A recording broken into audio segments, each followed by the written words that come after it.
أشهد أن لا إله إلا الله أستغفر الله أسألك الجنة ونعوذ بك من النار أشهد أن لا إله إلا الله نستغفر الله نسألك الجنة ونعوذ بك من النار أشهد أن لا إله إلا الله نستغفر الله نسألك الجنة ونعوذ بك من النار اللهم إنك عفو تحب العفو فاعف عنا اللهم إنك عفو تحب العفو فاعف عنا اللهم إنك عفو تحب العفو فاعف عنا يا كريم. الفاتحة. Bismillahirrahmanirrahim. Alhamdulillahirabbil alamin arrahmanir rahim maliki yaumiddin. Iyyaka na'budu wa iyyaka nasta'in shiratal mustaqim shiratal ladzina an'amta 'alaihim ghairil maghdubi 'alaihim waladdallin. Assalamualaikum warahmatullahi wabarakatuh. Bismillahirrahmanirrahim. Alhamdulillahirabbil alamin. Allahumma shalli ala sayyidina Muhammadin bi'adadi kulli maktub. Allahumma sholli wa sallim ala sayyidina Muhammadin salatan tukhrijuna min dhulumatil wahmi wa tuqrimuna bi nuril fahmi wa tudihu lana ma ashkal hatta yufham innaka anta ta'lam wa la na'lam innaka anta 'allamul ghuyub. Amma ba'd.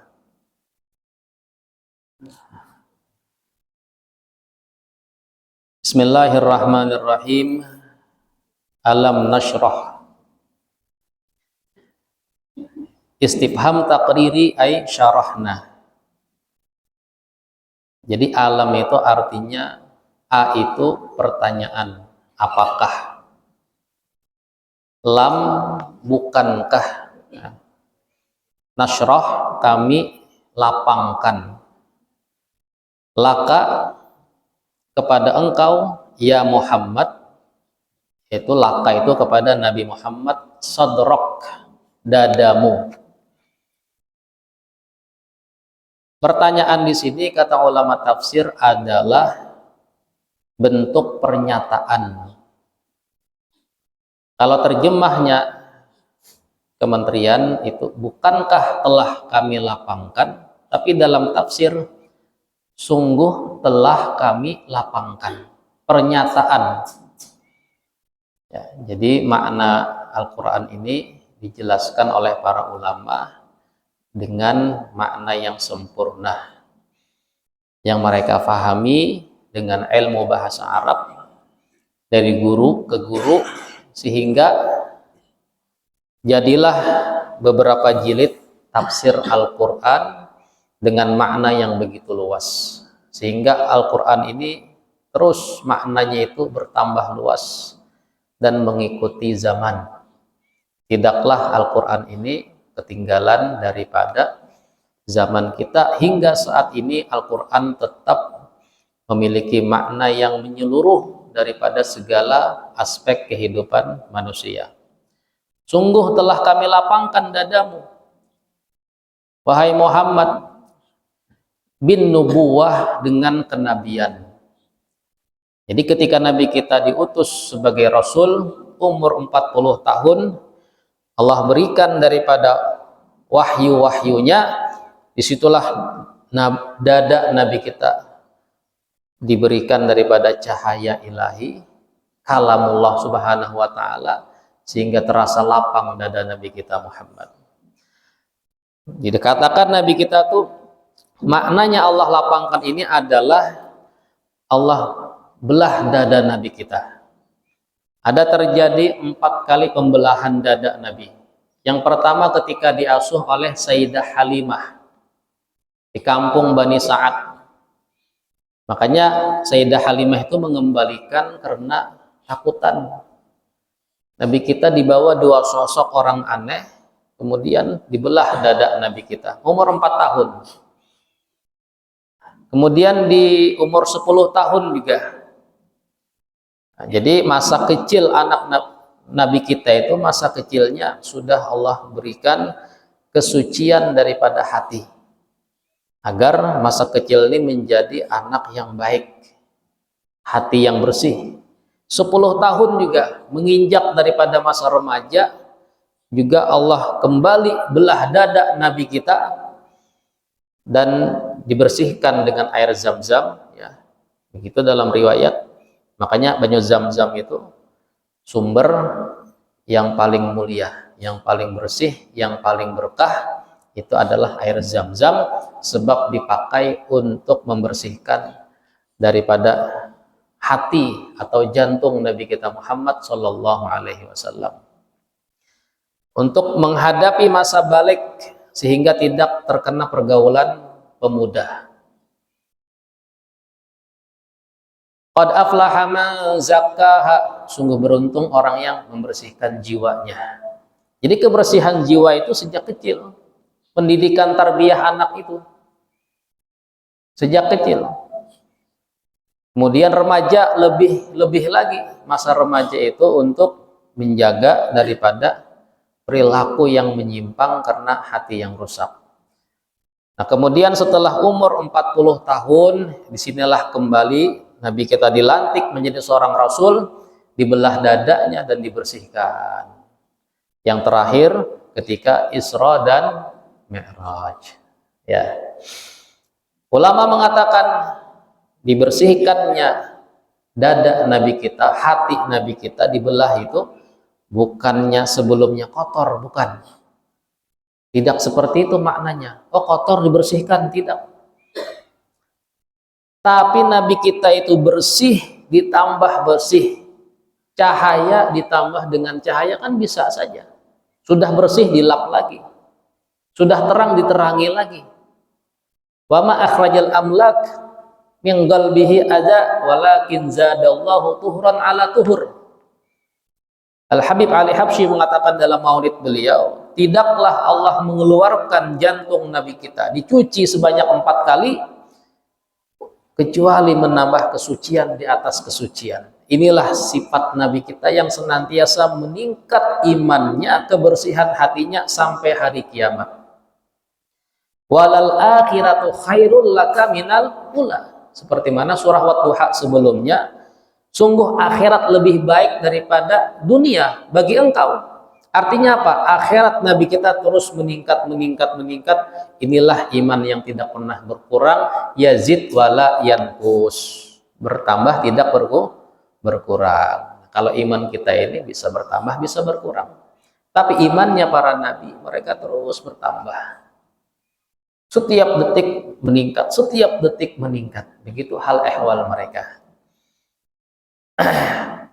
Di sini Allah Subhanahu wa taala memberikan sebuah kemuliaan kepada nabi kita. Ketika Nabi Musa mengatakan Rabbish rahli sadri, ya Allah, lapangkan dadaku, bersihkan hatiku, meminta Nabi Musa. Rabbish rahli sadri wa yassirli amri, ya, wahlul 'uqdatam min lisani yafqahu qawli. Itu doa Nabi Musa. Itu doa kekanakan bila hendak ujian biasanya. Rabbi syrah li sadri wa yassir li amri. Lapangkan dadaku wahai Tuhan, mudahkan urusanku. Mudahkan urusanku. Itu ketika kita ke Hadramaut dengan Pak Wali Kota, Pak Ibnu ya, sebelumnya 3 tahun yang lalu itu kita berelang ke rumahnya Habib Umar. Kemudian kata Habib Umar, Pak Ibnu Sina minta doa kepada Habib Umar untuk hari jadi Kota Banjarmasin. Hari jadi Kota Banjarmasin, minta doa dengan Habib Umar. Dikasih doa, ya, kemudian ditayangkan ketika itu ada sholawat, Banjarmasin bersolawat dengan Habib Syekh di Masjid Jami'. Dibuka daripada doanya Habib Umar untuk Kota Banjarmasin. Dan Habib Umar memberikan ijazah kepada kita waktu itu untuk membaca doa Rabbi syrahli sadri wa yassirli amri, titik, sampai di situ. sebanyak 100 kali setiap hari. Kata Habib Umar, kalian baca semuanya 100 kali setiap hari, Rabbi shrahli sadri wa yassirli amri. Nah, cukup minta hati lapang, hati bersih, jiwa tenang. Yang kedua, minta urusan dipermudah. Sampai situ saja, kan ada sambungannya, wahlul uqdatam min lisani yafqahu qaul. Kata Umar, tidak, itu kepanjangan. Cukup Rabbi shrahli sadri wa yassirli amri 100 kali. Rabbi shrahli sadri wa yassirli amri, Rabbi shrahli sadri wa yassirli amri, Rabbi shrahli sadri wa yassirli amri. Ya Allah, lapangkan dadaku. Bersihkan hatiku, tenangkan jiwaku. Yang kedua, minta urusan dipermudah. Jadi Nabi kita, Allah kabarkan, telah kami lapangkan dada engkau wahai Muhammad. Beda. Nabi Musa minta, Nabi kita Muhammad diberi. Ini hebatnya Nabi kita Muhammad. Diberi sama Allah Ta'ala. Dinyatakan alam nashrah laka sadrak. Ini hebatnya Nabi kita. Luar biasanya kebersihannya hati Nabi kita. Jiwa Nabi kita. Sallallahu alaihi wasallam. Jadi dengan nubuah, dengan kenabian, bahwasanya perihal hati ini sangat penting di dalam kehidupan kita, kebersihan hati ini. Makanya kita wajib belajar ilmu tazkiyah, ilmu kebersihan hati. Dalam nama yang lain, ilmu tasawuf. Jadi ilmu tasawuf itu ilmu akhlak, ilmu kebersihan hati. Dibahas di kitab tasawuf itu bagaimana hati supaya ridho, cinta, tawakal, ikhlas, sabar, syukur, taubat, sangka baik. Itu semuanya dibahas dalam ilmu tasawuf.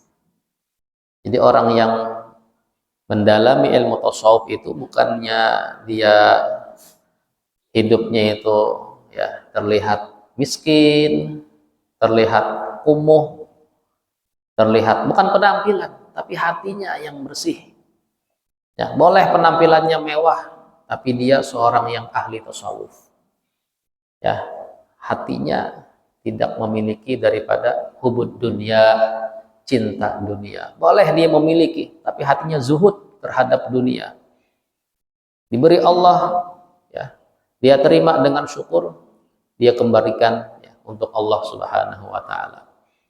Dikatakan kami, ya, ada orang berelang ke tempat, ya, kalau nggak salah di Baghdad. Bagaimana kabar kalian di sini?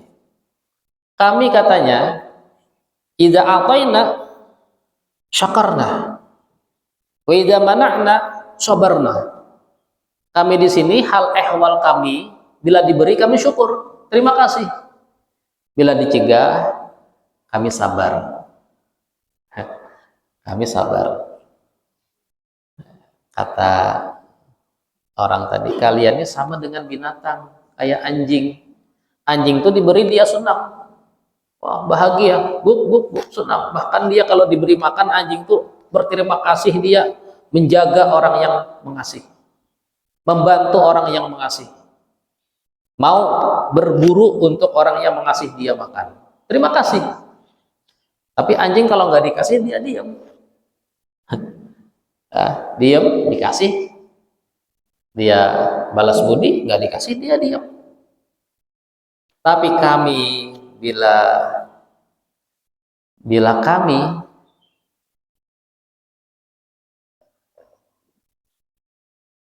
kami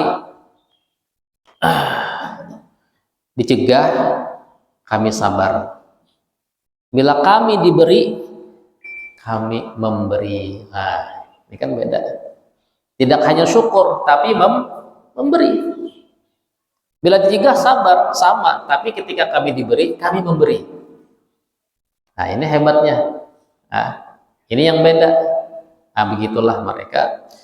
Kemudian warafa'na wa wada'na anka wizrak, dan kami hapus kepada engkau daripada dosa engkau. Ya. Ini juga pernyataan. Kami telah hapuskan dosamu, wahai Muhammad. Apakah Nabi kita berdosa? Maksudnya? Tidak, kata ulama. Nabi kita itu maksum, dijaga daripada perbuatan dosa. Di antara cerita maksum Nabi kita, tidak hanya setelah kenabian, sejak muda, remaja, Nabi kita tidak pernah berbuat dosa. Begitu biografi Nabi kita. Sejak kecil diasuh oleh orang-orang hebat, ya, dijaga, diperhatikan sama Abu Thalib, ya. Remaja juga diperhatikan. Nabi kita ketika remaja sibuk bekerja mengembala kambing, ya. Tidak ada cerita Nabi kita masa remaja berteman dengan pemuda-pemuda yang nakal. Tidak ada. Dulu zaman jahiliyah, maboknya iya, perempuannya iya, judinya iya, membunuhnya iya. Di zaman itu, Nabi kita tidak sedikit pun berteman dengan mereka, tergoda dengan mereka. Itu masa remaja. Dalam sejarah diceritakan Nabi kita pernah mengembala kambing ketika remaja. Jadi memang tidaklah Nabi diutus kecuali mengembala kambing. Begitu, semua Nabi mengembala kambing. Dari Nabi Adam sampai Nabi kita Muhammad, ya, mengembala kambing di antara ternaknya. Kenapa? Karena melatih jiwa kesabaran. Dikatakan kambing itu harus orang yang sabar menggaduhnya. Bila orang kada sabar, kada kawa. Ya, nya kada tapi pintar kambing itu, amunnya disuruh digiring kemana-mana, kena kada mau rata. Ada nang laju, ada nang lambat, ada nang pina pura-pura uyuh. Makanya di Hadramaut itu yang sabar mengembala kambing itu babinian. Jarang ada lakian yang mengembala kambing. Bila kita lewat nanti ya di perjalanan tuh, di ujung sana di gurun pasir ada sosok jubah hitam, wah, berjalan dengan membawa puluhan, mungkin ratusan kambing. Sosok hitam tadi, ya, semuanya hitam. Itu adalah perempuan. Nah, mereka yang sabar untuk memelihara kambing. Nah, begitulah kenapa para nabi ini akan diuji kesabaran mereka. Untuk menjadi orang yang hebat harus memiliki sifat kesabaran yang kuat. Nah, ketika itu Nabi kita masa remaja mengembala kambing. Dalam riwayat Nabi kita itu mengembala bilupah, ya. Beliau itu bekerja. Karena Abu Thalib itu miskin. Jadi Nabi kita membantu, ya, untuk keperluan beliau, ya, dengan bekerja mengembala kambing. Itu remaja sebelum berdagang. Karena umur 25 berdagang dengan Sayyidah Khadijah lalu menikah. Sebelum itu Nabi kita mengembala kambing. Nah, kemudian diajak sama kawan, ya Muhammad, di sana tuh ada ini orang-orang lagi berjogetan, ibaratnya bedangdutan lah kita wayah ini. Ayo kita ke sana, tuh rame di sana. Akhirnya Nabi kita pun ikutlah karena kawan membawai, ya. Pas ikut, ya, ketika hendak sampai Nabi kita puyuhan, tak duduk tak guring. Sampai ya habis acaranya, terbangun Nabi kita, ada lagi sudah. Nah, begitulah Allah Subhanahu wa taala menjaga Nabi kita daripada berbuat dosa. Sampai Nabi kita menikah dengan Sayyidah Khadijah, umur 35 lahir Sayyidah Fatimah. Nabi kita dikenal dengan Al-Amin, bahkan beliau yang meletakkan Hajar Aswad, ya, menunjukkan kesempurnaan akhlak beliau sebelum menjadi nabi. Akhir-akhir 40 tahun Nabi kita banyak beribadah di Goa Hira dan diangkat menjadi Rasul. Nah, ini Maksudnya Allah mengangkat dosa Nabi kita, Allah telah menjaga Nabi kita daripada perbuatan dosa. Ini yang disebut dengan maksum. Maksum, kalau kita mahfud ya, ada juga selain Nabi mahfud dipelihara. Nah, kalau Nabi kita maksum. Nah, di dalam surah Al-Fatah Allah nyatakan, liyaghfira lakallahu ma taqaddama min dzambika wa ma ta'akhkhar. Agar Allah menghapuskan dosamu yang engkau perbuat dan yang telah lalu atau yang akan datang. Ini juga sebuah kabar dari Allah Ta'ala. Nabi kita itu seandainya berbuat dosa dihapus, terdahulu atau yang akan datang dihapus. Ya, menunjukkan Nabi kita semakna dengan wa wada'na anka wizrak. Ya, alladzi anqadha zahrak, yang anqadha asqala. Zahrak ini pundakmu, yang memberatkan beban hidupmu. Jadi tidak ada yang menjadikan beban Nabi kita itu berat, kepikiran, ya, sumpek, ibaratnya kecuali dosa. Itu aja. Itu aja. Nah, sehingga Nabi kita itu tidak berbuat dosa sehingga hilanglah kesedihan beliau.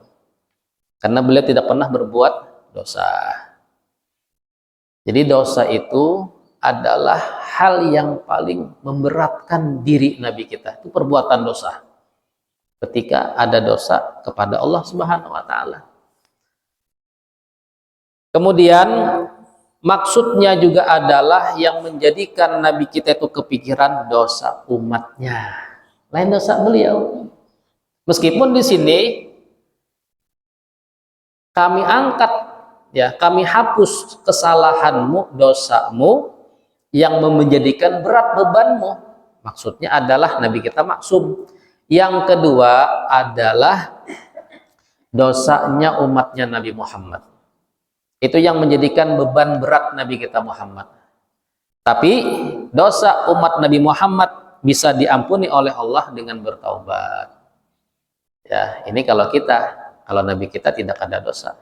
Kalau kita umatnya berbuat dosa, cuman itu yang menjadikan kepikiran Nabi kita. Umat ini, dosanya umat ini, kesalahannya umat ini.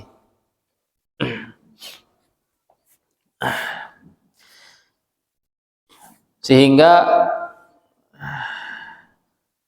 kita setiap hari perbuatan kita ini akan disampaikan ke Nabi kita Muhammad. Setiap hari masuk berita di alam barzakh beliau. Semua umat ini masuk. Fulan bin Fulan berbuat demikian. Saat ini ya, laporan kita ini masuk. Yang berbuat taat Nabi kita ngelihat Fulan bin Fulan. Inna arsalnaka syahidan. Nabi kita nanti diutus sebagai saksi juga. Saksi terhadap perbuatan umat ini. Disitulah Nabi kita menangis ketika sahabat membacakan ayat tentang Nabi kita kelak bersaksi di hadapan Allah apa yang diperbuat umatnya. Nabi kita menangis dengan ayat itu. Kenapa Nabi kita menangis? Tentunya ada kesaksian terhadap perbuatan umat yang tidak baik. Itu yang menjadi beban Nabi kita. Yang membuat Nabi kita tidak sanggup lagi mendengarkan ayat itu.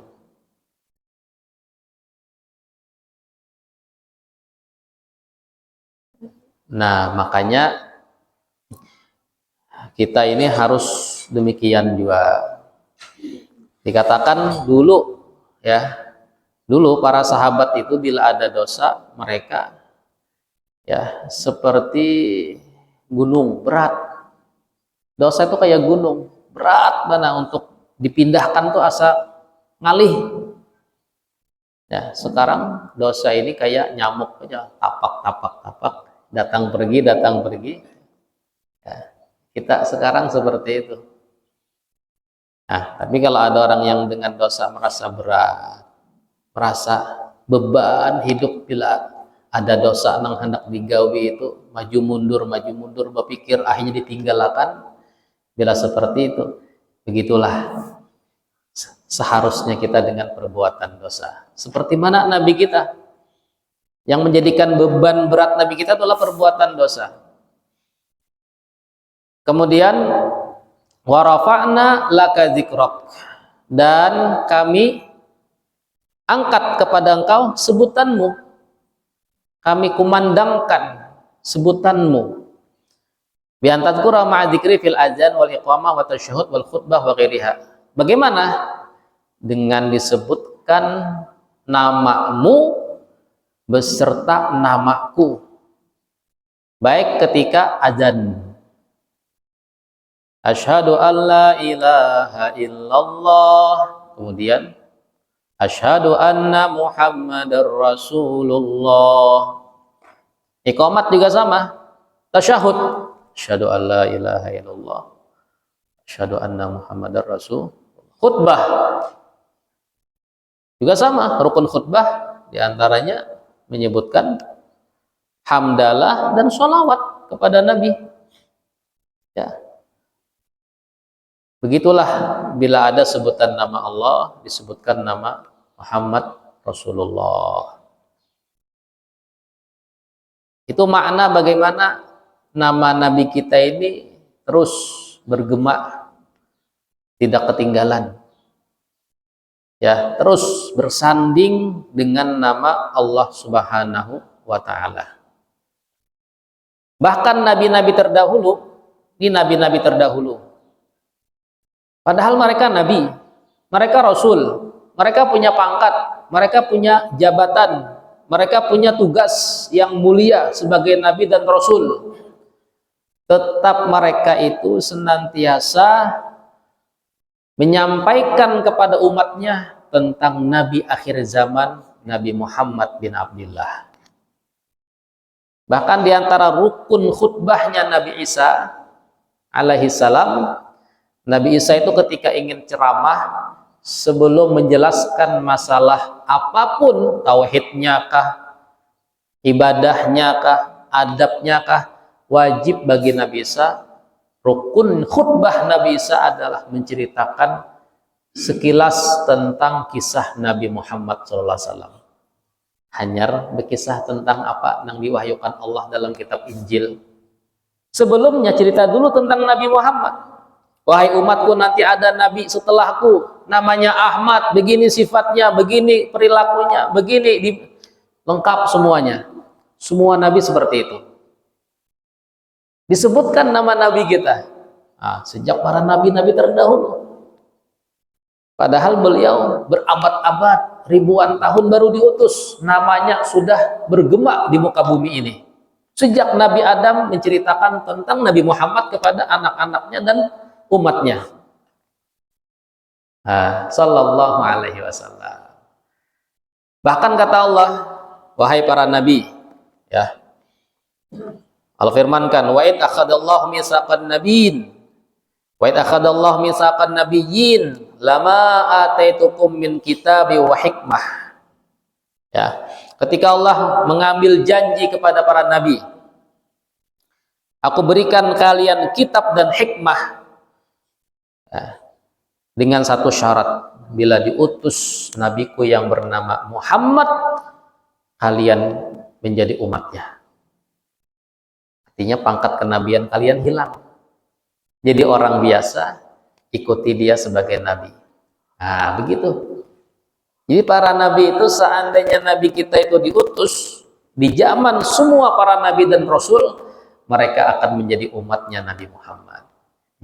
Mereka ada sanggup menandingi kerasulannya Nabi Muhammad. Begitu janji mereka. Setuju kata? Setuju. Baru mereka jadi rasul. Setuju, baru mereka distempel jadi seorang nabi.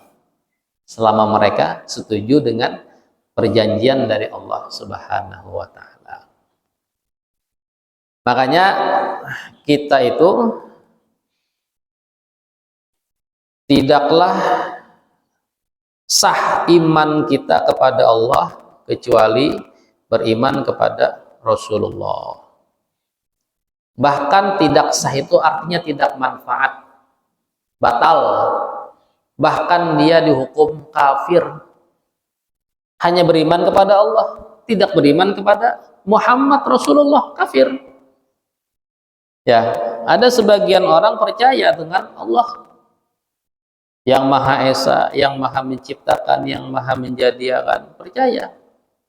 Cuman tidak mengakui tentang rasulannya Nabi kita Muhammad, dihukum kafir, masih kafir.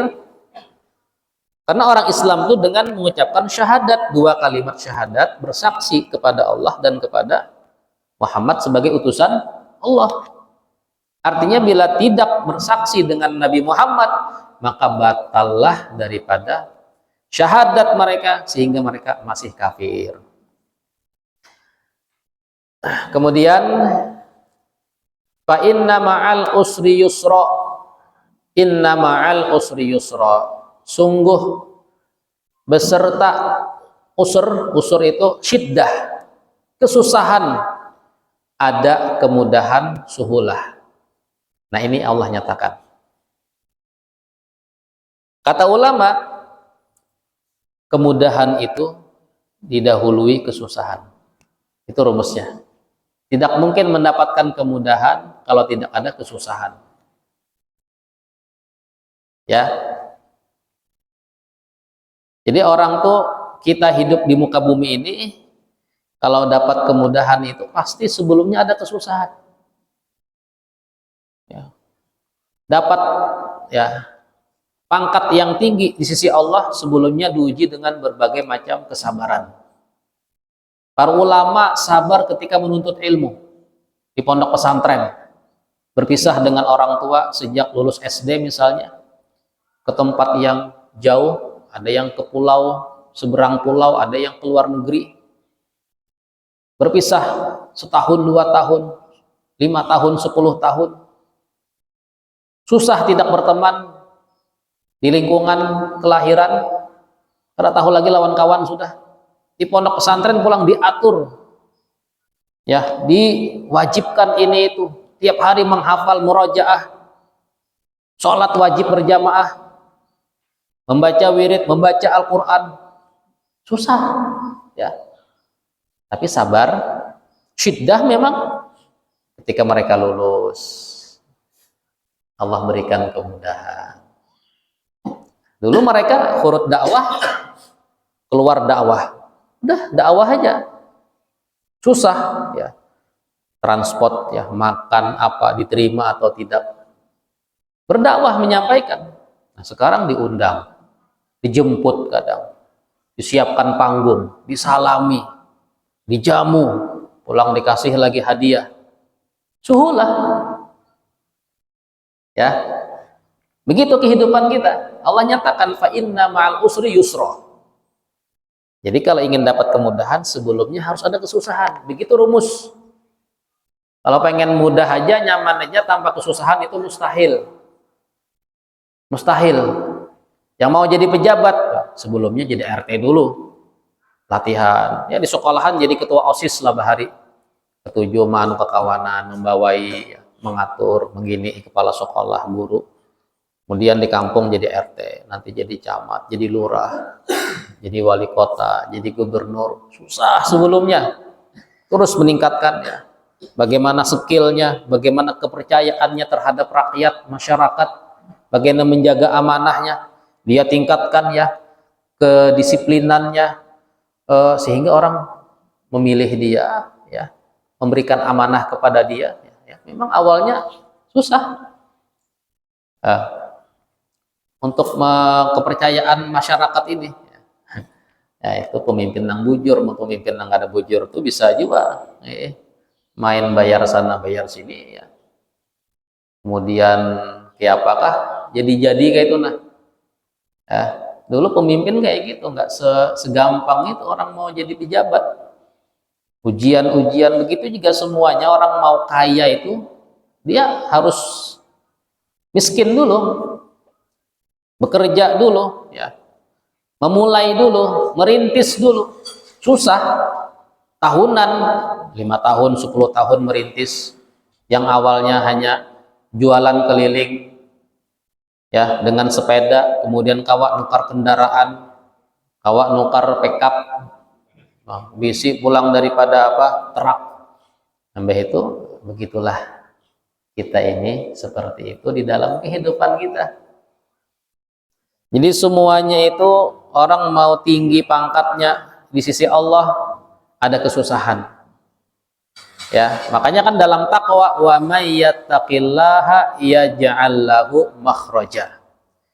Siapa yang takwa kepada Allah, Allah berikan jalan keluar. Menunjukkan jalan takwa itu sebelumnya ada jalan buntu. Untuk menempuh takwa itu ada jalan buntu. Tapi dia takwa, terbuka jalan buntu, ada jalan keluar. Nah, itu maknanya. Jadi orang takwa itu tidak hanya segampang itu jadi orang yang takwa. Nah, kalau dia sudah jadi takwanya, terbuka jalan. Tapi awalnya buntu.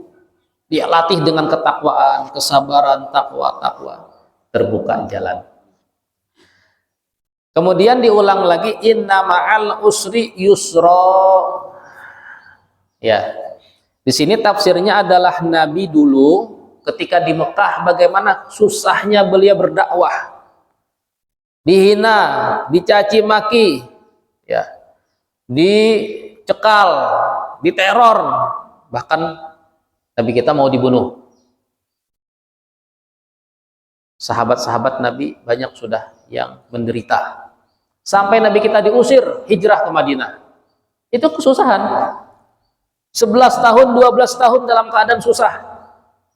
Wafat paman beliau, Sayyiduna Abu Thalib. Wafat istri beliau, Sayyidah Khadijah. Nabi kita ke Taif. Mekah Taif itu jaraknya berapa? Jauh tuh. Ya, ada yang pernah ke Taif lah. Rami di Taif itu Jarwah ini. Untuk umroh plus Taif. Taif itu bahari Nabi kita sebelum Mi'raj atau hijrah, Nabi kita dakwah dulu ke Taif. Mengharap di Taif ini ada orang kampung yang membantu beliau, menerima beliau, sebab di Mekah sudah nggak ada lagi yang bisa memberikan ketenangan di dalam hidup Nabi kita. Paman meninggal, istri juga meninggal. Nabi kita sempit, saking beratnya nih ujian dakwahnya Nabi kita. Hijrah ke Taif mengharap mereka memberikan sambutan hangat. Dakwah cuma 2 orang dengan Zaid bin Harisah. Ternyata sampai di sana malah dicaci maki, dilempar dengan batu. Sampai berdarah daripada kaki Nabi kita. Ya. Dilempar dengan batu. Anak-anak juga disuruh keluar, lempari itu Muhammad itu. Ini ya, begitu di Taif orang menyambut Nabi kita dengan lemparan batu. Itu dakwah Nabi kita seperti itu. Kalau dakwahnya ulama sekarang ini nggak sampai dilempari batu, malah dilempari dengan buah-buahan. Nggak ada beratnya dakwah kita ini sebenarnya. Ya, apa istilah dakwah ulama saat ini sepertinya kata guru kita bukan dakwah kalian itu. Ya. Karena sambutan orang beda. Ya, dakwah itu ya seperti itu kata guru kita. Dakwah itu kayak dulu. Nabi kita dakwah seperti itu. Kita dakwah udah disambut sama orang. Nggak pernah mengalami dakwah yang seperti itu. Yang dilempari batu tuh. Ya, disambat tidak ada pernah, apalagi dilempari batu.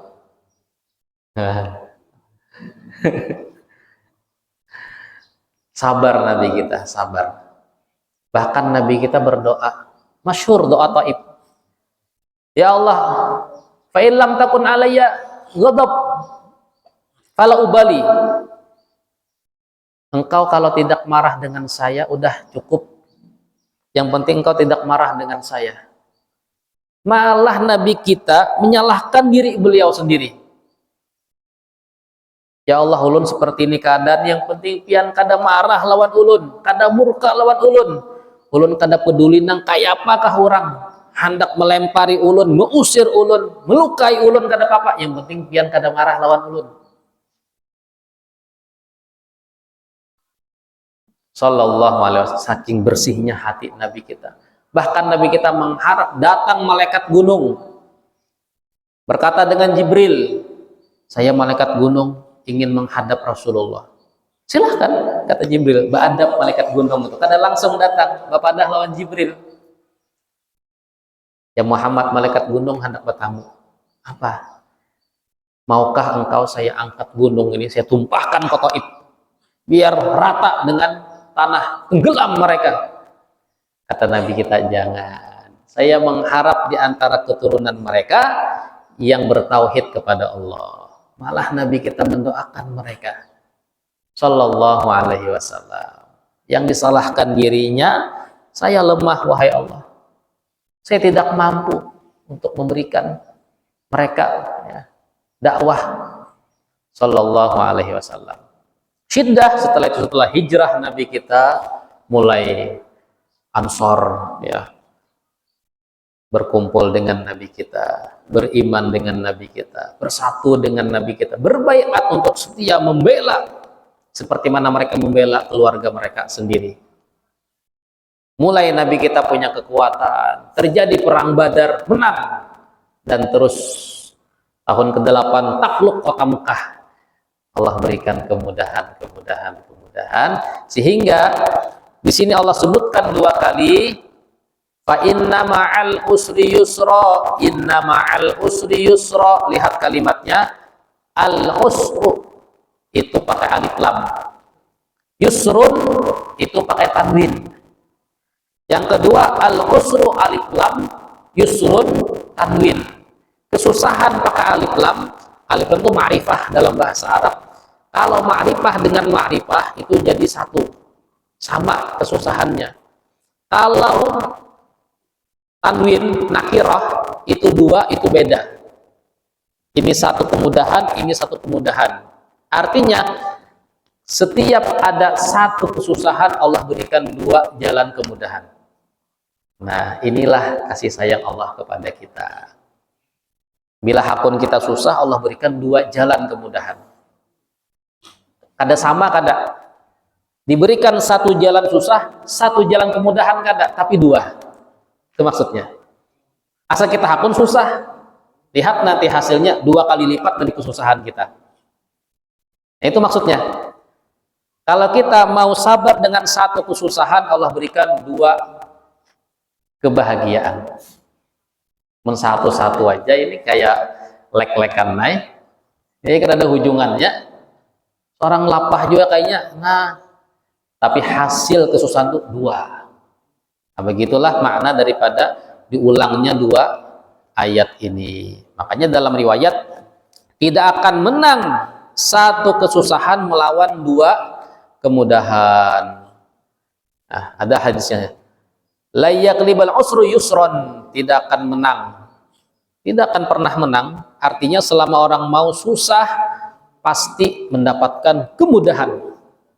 Tidak hanya 1 kemudahan tapi 2. Nah, itu maksudnya daripada rahmatnya Allah Subhanahu wa ta'ala kepada hamba-hambanya yang sabar. Makanya setelah kesusahan Nabi kita ya, tidak hanya kota Mekah yang takluk, orang kafir Quraisy yang berbondong-bondong masuk agama Islam, tapi negara-negara yang lain pun juga masuk Islam. Syam takluk, Persia, beberapa negara-negara besar datang, Yaman datang juga ke Madinah.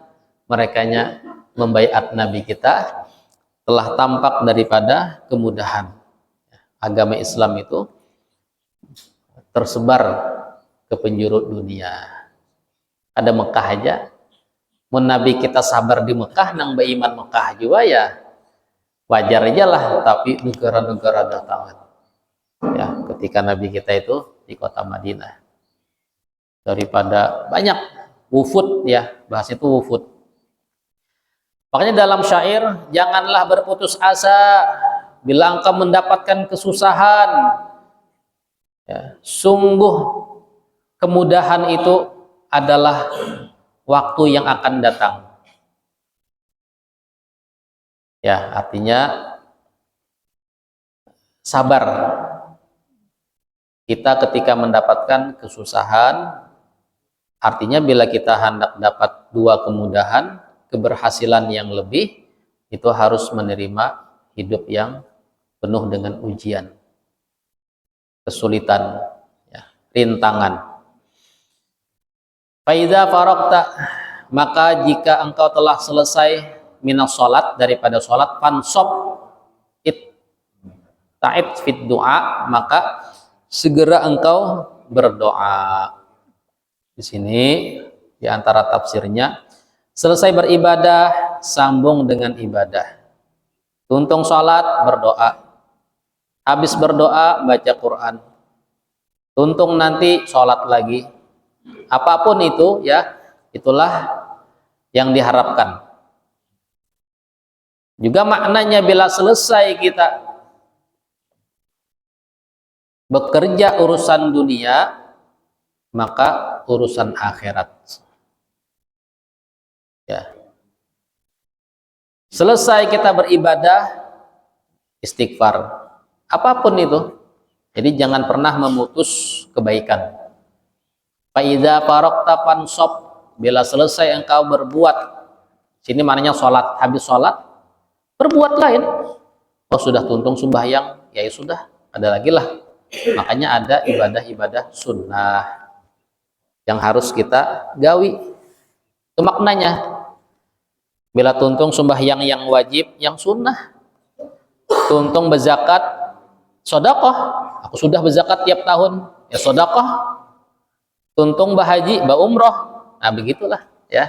Yang pernah memutus ibadah. Tuntung puasa, ada puasa 6 Syawal, ya. Habis sudah Ramadan nih, ada lagi puasa, ada 6 Syawal, ada nanti Muharram, Asyura, ada nanti puasa Dzulhijjah, ada Asyura, ada puasa bulan Rajab, bulan Sya'ban, begitu, Senin Kemis, ya, ada puasa 3 hari setengah bulan, nah begitulah. Faidza faragta fansab, nah, terus sambung ibadah kita, jangan sampai putus.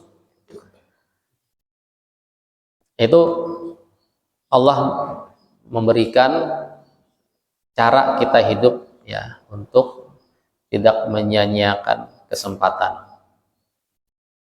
Nah, dalam riwayat, Sayyidina Umar itu paling benci kalau melihat orang tuh diam, bengong gitu kan bahasanya. Tidak begawi dunia kada, beribadah kada. Itu paling marah Sayyidina Umar. Bahkan hendak dicambuk Sidin bila melihat orang nangga itu pengangguran itu. Bagawi kada, beribadah kada, ya. Makanya dalam hadis, innallaha yakrahul abdul battal, Allah tuh benci dengan orang yang pengangguran. Begawi dunia kada, akhirat kada. Masa muda, contoh masa muda, belajar kada, begawi kada, mengaji kada, ya. Belajar tuh sekolah, ya. Kuliah kah, ada juga kuliah. Begawi kada juga, mengaji kada juga. Mengaji itu mungkinnya kuliah kada, begawi kada, mengaji itu duduk-duduk lawan guru kada juga. Diam jadi rumah main HP. Nah, ini Allah benci, kada ketujuh. Atau ibaratnya masa tuha, begawi sudah pensiun, mbah itu hampir begawi, memang ada duit, kada begawi, sekalinya kada beribadah. Men sudah kada begawi, ya memang ada duit, wajar. Nah, beribadah ya lagi sudah, ya. Artinya, tapi di dalam kehidupan kita harus seimbang dunia akhirat. Rabbana atina fid dunya hasanah wa fil akhirati hasanah wa qina adzabannar. Orang yang begawi dunia aja kada bagus juga, kada beribadah, itu istidrat nanti, telanjur. Allah beri-beri tapi digunakan dalam maksiat, itu istidraj. Nah, yang karamat itu Allah beri harta digunakan untuk ibadah, itu karamat. Hartanya untuk ibadah, itu karamat, itu kemuliaan.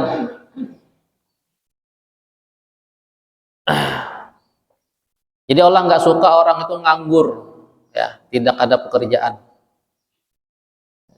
Jadi kita harus menggunakan waktu kita. Wa ila rabbika farghab, dan kepada Tuhan engkau mengharap, ya, mengharap itu hati harapan hanya kepada Allah. Artinya apa? Kepada Allah artinya tentang kemuliaan akhirat, hammul akhirah. Setelah kita selesai bekerja ibadah ke ibadah atau dunia ke ibadah, bagusnya ibadah ke ibadah. Makanya dunia itu jadikan niat ibadah. Bekerja niatkan ibadah. Sehingga kerja kita itu ibadah. Ya, bisa, boleh. Niatnya baik. Bagawi itu bila niat baik dihitung ibadah. Meskipun bagawi itu hukumnya mubah. Bekerja itu mubah, itu hukum asal. Tapi bisa menjadi ibadah ketika nafkah istri, anak. Bisa jadi wajib nanti hukumnya. Bisa jadi sunnah untuk infak sedekah. Bisa jadi haram kalau untuk maksiat, ya. Nah, jadi ibadah kerja kita itu bila ibadah, kemudian setelah kerja istirahat ibadah. Nah, ini ibadah ke ibadah, ibadah ke ibadah. Atau orang kerja-kerja aja niatnya ya untuk dunia, untuk kesenangan dunia, nggak ada niat apapun, cuman dia sholat. Itu seperti itu, bagus juga. Artinya nggak ada apa-apa, asalkan dia ada waktu bekerja, ada waktu ibadah. Tapi yang Allah harapkan, wa ila rabbika farghab, harus lebih besar. Yang kita pikirkan ini masalah akhirat. Ya, sekurang-kurangnya sama, antara sibuk dunia dengan akhirat itu sama sekurang-kurangnya. Kalau bisa dunia 25%, akhirat 75%. Itu kalau bisa. Karena ayat ini ditutup dengan harapan itu hanya kepada Allah. Ya. Paling kurang separuh-separuh lah. Ya. Jangan lebih banyak dunia daripada mikirin akhirat. Lebih sibuk dunia daripada sibuk akhirat. Nah, itu harus dikurangi supaya lebih meningkat daripada akhirat. Harus lebih meningkat. Nah, ini selesai. Kemudian ada faidah bahwasanya ini, siapa yang menulis Alam Nashrah ini di piring, kemudian airnya itu diminum, ya, jadi airnya itu dengan air bunga, air melati kah, air mawar diminum, maka akan menghilangkan rasa sedih dan sumpek hati. Ini fadilah, ini mujarobat. Jadi Alam Nashrah ditulis dengan banyu, dengan spidol, ya, dengan pulpen, kemudian dimasukkan banyu kembang, mawar, dihapus, diminum, ya. Atau banyu nang harum lah, ya, dicampur sedikit. Kemudian juga ditulis juga dengan air diminum, ya, piring tadi itu akan menambahkan hifdz dan hafalan supaya cepat menghafal. Kemudian siapa yang melazimkan membaca 5 kali setelah sholat, imbas sembahyang 5 kali, hassalal taisir fil rizq, Allah mudahkan rezeki dan taufik fil ibadah, dan kemudahan ibadah, dan tunai segala hajatnya. Nah, ini juga 5 kali imbas sembahyang. Baca Alam Nashrah itu 5 kali imbas sembahyang, rezeki mudah, ibadah ringan, hajat dipermudah.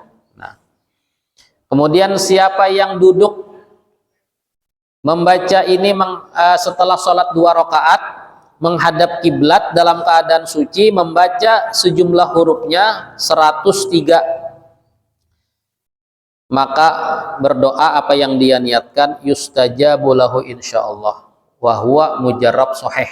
Kata ulama sini, ya, 103. Ada hajat, sembahyang hajat, duduk menghadap kiblat, baca Alam Nashrah sampai 103 kali, berdoa, itu juga diantara kemudahan. Ini, ya, mujarrabat surah Alam Nashrah laka sadrak. Juga guru kita memberikan ijazah setelah sholat Tangan kanan letakkan di hati, ya, baca alam nasyrah sekali. Imbas sembahyang. Itu kalau guru kita membacanya sebelum zikir, ya, setelah ayat kursi, ya, setelah itu mencapai sini pelan aja alam nasyrah, yaitu subhanallah, ya. Nah, kemudian sembahyang di belakang Habib Umar misalnya ditarim lah, karena lihati Habib Umar tuh nanti kan menghadap sini. Sebelum tasbih itu beliau mengangkat tangan sini, alam nasyrah, subhanallah, ya. Ya. Kalau kita kadang imbah salam langsung, nah kita imbah salam boleh, tangan kanan nak di hati, baca alam nasyrah sekali. Ini juga ada ijazah dari guru kita untuk kebersihan hati kita agar dilapangkan dada kita, sehingga kada sumpek, ya, ada macam-macam pikiran ini, hingga tenang, bahagia. Orang bahagia itu sehat. Bila orang bahagia itu sehat, ya. Karena di antara penyakit itu banyak karena sebab kesedihan, masalah. Timbul penyakit gara-gara banyak masalah. Juga alam nasyrah ini baik dibaca sekurang-kurangnya sehari sekali ketika sholat dengan alam taro kaifah. Dalam riwayat kata ulama, man qara alam wa alam lam yusibhu alam. Siapa yang membaca alam nasyrah dengan alam tarokai tidak terkena alam, yaitu penyakit.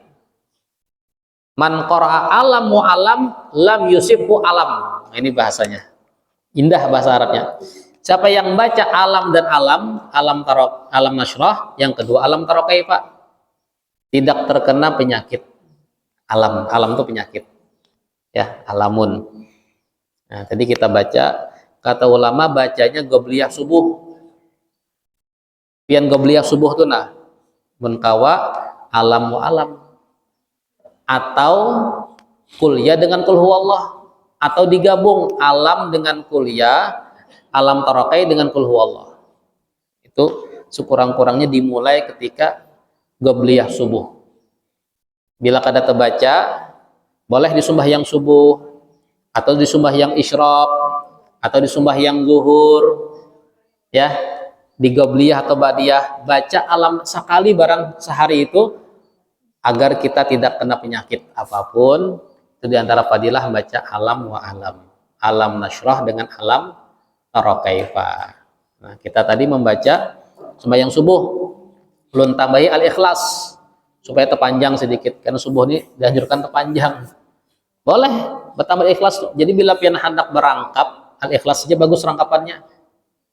Zuhur itu kan sunnah agak lama, baca alam dengan ikhlas, alam tarakai dengan ikhlas, biar agak lama dikit. Karena ada fadilah dalam Sahih Bukhari, ada orang yang ketujuh baca ikhlas, bila sembahyang qul huwallah, sembahyang qul huwallah, pasti ada sudah terbuat. Ada riwayat tuntung surah al-ikhlas, rakaat kedua sama tuntung baca surah al-ikhlas ditutup. Ada riwayat rakaat pertama al-ikhlas, rakaat kedua ikhlas, tidak ada baca lain kecuali ikhlas. Ya, ini ketika pasukan perang diutus, ketuanya kayak itu sembahyang jadi imam. Sahabat ini gurunum-gurunum di belakang. Di Madinah Nabi kada suah menggawi. Nang bila sembahyang pati ikhlas sudah. Nabi kada pernah. Cuman ketua ini aja nang mulah-mulah. Ini nih mengkhususkan ikhlas. Nabi kita umum aja sidin baca udah, bila sampai ikhlas ada ikhlas, bila kada, kebanyakan jarang. Dilaporkan ketika sampai di Madinah, kata Nabi kita, benar kamu seperti itu. Iya, kenapa? Saya suka membaca ikhlas ya Rasulullah. Suka senang. Kalau sholat tuh kalau baca ikhlas tuh kayak gimana gitu. Kata Nabi kita, cintanya engkau dengan ikhlas ketika sholat memasukkan engkau ke dalam surga. Nabi pun memuji dan membenarkan perbuatan sahabat ini yang selalu di dalam sholatnya membuat surah al-ikhlas. Jadi kalau zuhur itu bila hendak panjang, tambahi al-ikhlas, ya, tambahi al-ikhlas. Nah, seperti itu supaya sholat kita lebih lama. Rabbana fa'na bima 'allamtana, rabbi alimna allazi yanfa'una, rabbi faqihna faqih lana, wa sallallahu alaihi wasallam Muhammad wa ala alihi wasallam. Alhamdulillahi rabbil alamin. Assalamualaikum warahmatullahi wabarakatuh.